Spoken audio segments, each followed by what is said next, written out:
What's going on YouTube? Jamie Potter here, PhD in Organizational Behavior from the Wharton School of Business at the University of Pennsylvania. Today I'm talking about the topic of attributions, that is people's interpretation about why events occurred.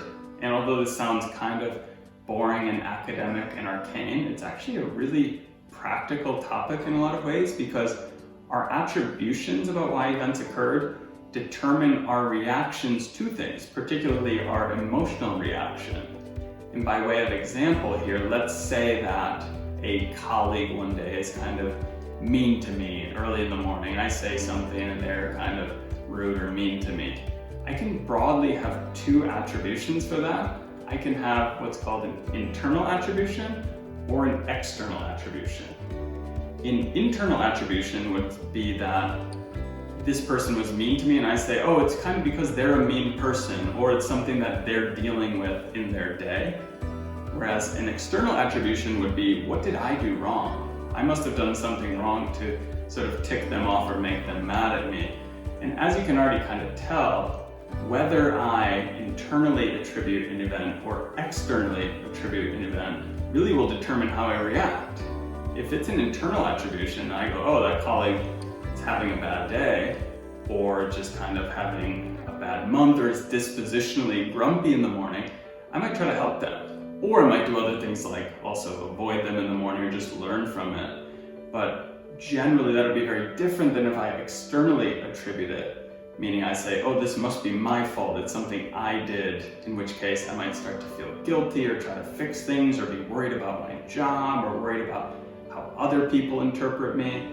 But in general, these different attributions about why events occurred, especially in the sort of person perception space, the interpersonal space when we're interacting with others, are really critical for our reactions in determining how we're going to react to these different events in our day-to-day. And so the question then becomes, are these attributions controllable? And the answer is partially yes, but there is sort of a calculus that's been determined actually by Harold Kelly, one of the fathers of attribution theory in the 1960s and 70s. He looked at three different dimensions of actions. In this case, it's consistency, consensus, and distinctiveness. We look at an action and we determine if it's a consistent action, if there's consensus with the action, and if it's a distinctive action, to determine whether we internally or externally attribute it. So that's kind of complicated, so let's give an example here, again, of the colleague being mean or rude to me. So I'm going to look at, for one, the consistency of this action. Is the colleague always mean to me? I'm then going to look at the consensus of the action. Is everyone else always mean to me as well? And then lastly, I'm going to look at the distinctiveness of the action. Is the colleague only mean to me but nice to everyone else? And if these three dimensions are true, there's high consistency, high consensus, and high distinctiveness, I'm going to put an external attribution on it. I'm going to say, this is probably my fault and not the colleagues, because they're consistently mean to me, they're only mean to me and nice to everyone else, and also everyone else is mean to me. So you can see here, there's this really interesting, actually, cube that Harold Kelly created that helps us determine whether an event is internally or externally attributed. And again, that leads to our reaction in lots of ways. However, I want to say, as I started the video with, these attributions determine kind of our reaction to them, and they are very controllable. Even if an event is highly consistent, has high consensus, and is very distinctive, and therefore I start to blame myself, this must be my fault, there is this sort of second order thinking. The initial reaction will be to say, okay, absolutely, this is externally attributed, I must be doing something wrong, and maybe I start to fix it. But also you can control attributions after the fact, right? The initial emotional reaction will probably be there still, but you can then start to alter it. And I know this is something that I do a lot. If something bad happens to me, I think the initial reaction is, oh, I feel guilty, I must have done something wrong, how do I fix it?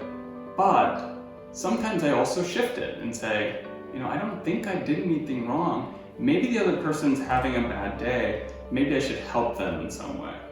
So I'm almost always shifting things, and it helps me a lot in sort of interpersonal situations to have what I call generous attributions.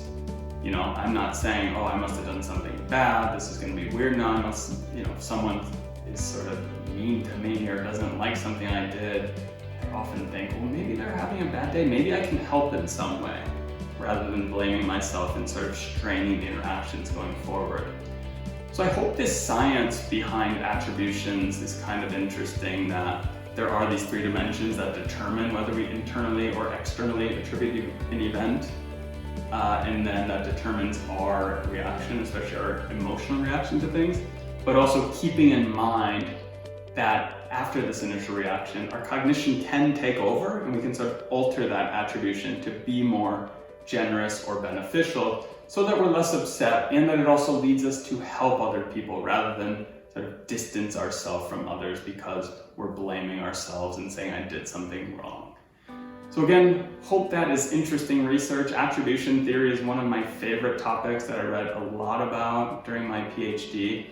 If you have any questions about it, please feel free to comment below or on LinkedIn. Otherwise, check out my other videos, subscribe to the channel, and until then, I will see you next week. Bye.